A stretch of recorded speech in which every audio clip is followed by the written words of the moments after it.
మన రాములన్న ఒక మాట అన్నాడు ఏంటంటే ఏప్రిల్ 30 వరకు ఉద్యోగులకు శుభవార్త వింటారు అని చెప్పి అన్నాడు.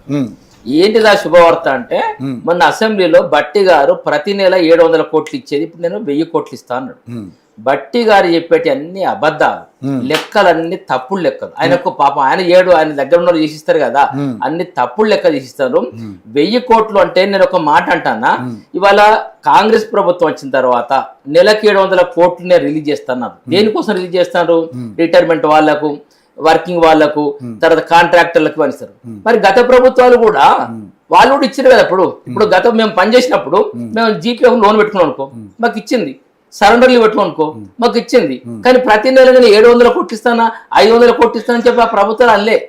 ఇవాళ ఈ ప్రభుత్వం అనడం వల్ల ఏమైతుందంటే ప్రజల లోపల ఉద్యోగులకు 1000 కోట్లు ఇస్తాను రా అనేది ఒక ఉద్యోగుల మీద ఒక చెడు అభిప్రాయం పోతాం. మీద ఎక్కడ కూడా ప్రభుత్వం చెడు అభిప్రాయంతో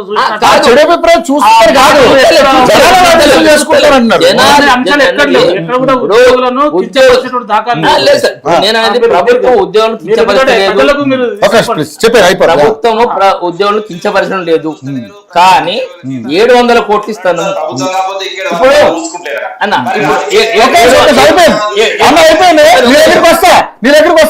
700 కోట్లు ఇస్తామని చెప్పన్నారు. ఇప్పుడు ఈ నెల నుంచి 1000 కోట్లు ఇస్తామన్నారు. ఈ 1000 కోట్లలో 700 కోట్లలో ఏం చేశారంటే వర్కింగ్ ఎంప్లాయీస్ కే ఎక్కువ పర్సెంటేజ్ పోతున్నాయి. అదేవిధంగా కాంట్రాక్టర్లకు కమిషన్ ఉన్నాయి కాబట్టి వాళ్ళకి ఎక్కువ పోతున్నాయి. రిటైర్మెంట్ అయిన వాళ్ళకు 10-15% కంటే ఎక్కువ రావడం లేదు. ఇంకొక విషయం, మన ఇప్పుడు రామూర్తి గారు చెప్పారు, పిఆర్సి మరి కేసీఆర్ గారు రాగానే ఉద్యోగులు ఉపాధ్యాయులందరూ సకల జీవన సమ్మె చేసినారు, సాగరహారం చేసినారు, తెలంగాణ కోసం ఉద్యమాలు చేశారని చెప్పి ఆయన ఒక మంచి ఆలోచన వద్దే అప్పుడు మాకు 43% పిఆర్సీ ఇచ్చారు. సెకండ్ టైం వేసినట్టే 30% పిఆర్సీ ఇచ్చారు. ఆయన ప్రభుత్వం పోతూ ఒక 5% మాకు ఐఆర్ ను డిక్లేర్ ఇచ్చిపోయారు. మరి ఈ ప్రభుత్వం వచ్చింది 1/7/2023 నాడు మాకు ఇవ్వాల్సినటువంటి పిఆర్సీని ఇంతవరకు అమలు చేయలేదు. అంటే 3 సంవత్సరాలు అవుతుంది. ఇంకొక 2 సంవత్సరాలు అయితే మళ్ళీ పిఆర్సీ కమిషన్ పడుతుంది. అంటే ఇప్పుడు 3 సంవత్సరం మేము లాస్ అయినట్టే కదా. తర్వాత ఇంకొక విషయం ఏంటంటే ఇప్పుడు మాకు రిటైర్మెంట్ వాళ్ళకు పిఆర్సీ ఏరియాస్ ఇవ్వాలి. గత ప్రభుత్వం అంటే కొన్ని ఏరియాస్ ను మీ రిటైర్మెంట్ తర్వాత తీసుకోమని చెప్పింది.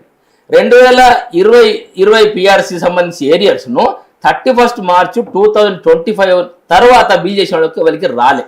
అందరికి ఎంత వస్తాయంటే 2 లక్షలు 2,50,000 వస్తాయి. అవి కూడా ప్రభుత్వం ఇవ్వలే. అంతేందుకు సార్, ఇప్పుడు 3 సార్లు డిఏ ఇచ్చారు.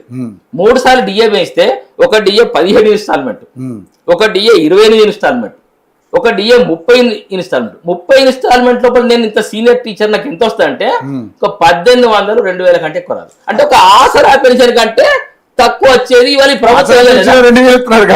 ఆసరా పెన్షన్ కంటే తక్కువ ఇచ్చే అమౌంట్ ను ప్రతి నెల బిల్లు చేసి మా సిఓ మా కాంప్లెక్స్ హెడ్ మాస్టర్లు వాళ్ళు మేము రిక్వెస్ట్ చేయాలి. రిటైర్మెంట్ అని మేము ప్రభుత్వం అంతలేదు, వాళ్ళు ఏం చేస్తారు, బిల్లు ప్రతి నెల మేము చేయించాలి, బిల్లు తీసుకుపోయి సబ్మిట్ చేయాలి ఎస్టీ వల్ల.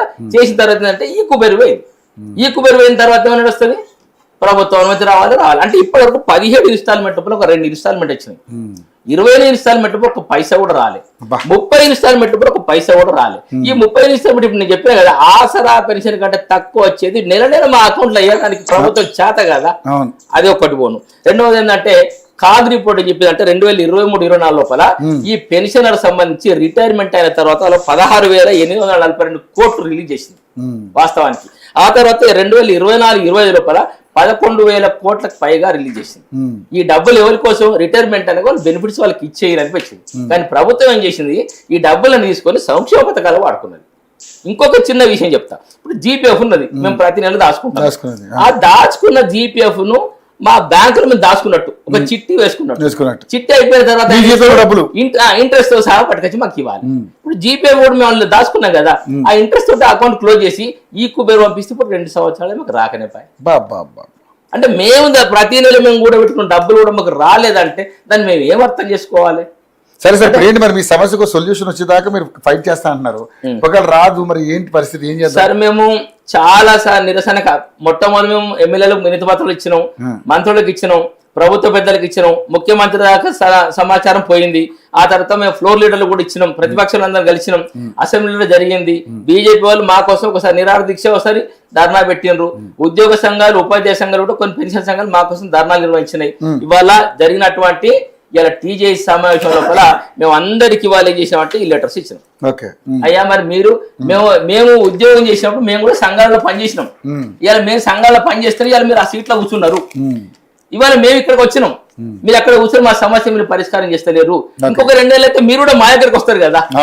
మరి అందు గురించి మేము అందరికి ఇచ్చేసి ఎట్టి పరిస్థితుల్లో ఈ ప్రభుత్వము ఏకమొత్తంగా మాకు రావాల్సినటువంటి బకాయిలు 10,000 కోట్లు రిలీజ్ చేయాలి. అది చేయించే బాధ్యత మీదని చెప్పి ఇలా టీజేఎస్సీ సమావేశంలో అందరికీ కాయిదాలు ఇచ్చేసుకుంటూ నేను వాళ్ళని రిక్వెస్ట్ చేయడం జరిగింది. దాని నుంచి వాళ్ళు కార్యాచరణ కూడా చెప్పడం జరిగింది. మేము వాటితో రెండో పాయింట్ గా తీసుకున్నారంటగా మా అంశాన్ని రెండో పాయింట్ తీసుకోవాలి. పిఆర్సీ మీద పడ్డారు కదా.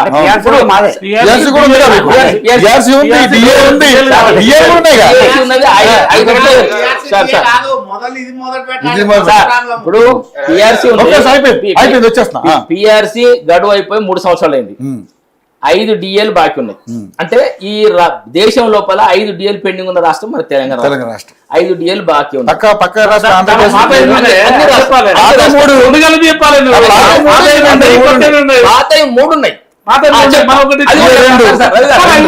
చెప్తా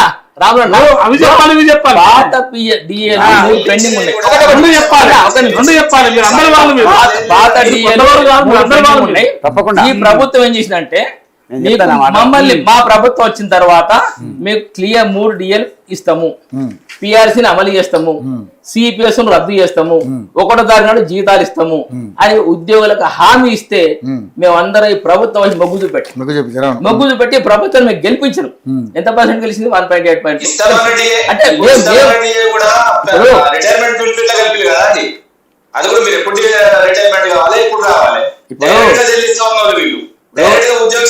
రిటైర్మెంట్ బెనిఫిట్ పోతే అప్పుడు ఏ ప్రభుత్వం ఉంటుంది? అప్పుడు ఇంకోటి మా చేతులు లేదు, 30-40 ఏళ్ళ ముందు నేడుతాం, అప్పుడు ఏ ప్రభుత్వం ఉంటే ఆ ప్రభుత్వం ఇస్తారట. రామూర్తి గారు అన్నట్టు నా డిఏ మీద కూడా సార్ ఒక క్లారిటీ చెప్తా. ఇవాళ 30 ఇన్స్టాల్మెంట్ ప్రతి నెల నేను ఈ 18,000 కోసం బిల్ చేయించి పంపాలి. చాలా మంది చేస్తలేరు, బిల్స్ చేస్తలేరు, రావడం కూడా మొత్తం ఇవి మిస్అప్డేట్ అవుతుంది.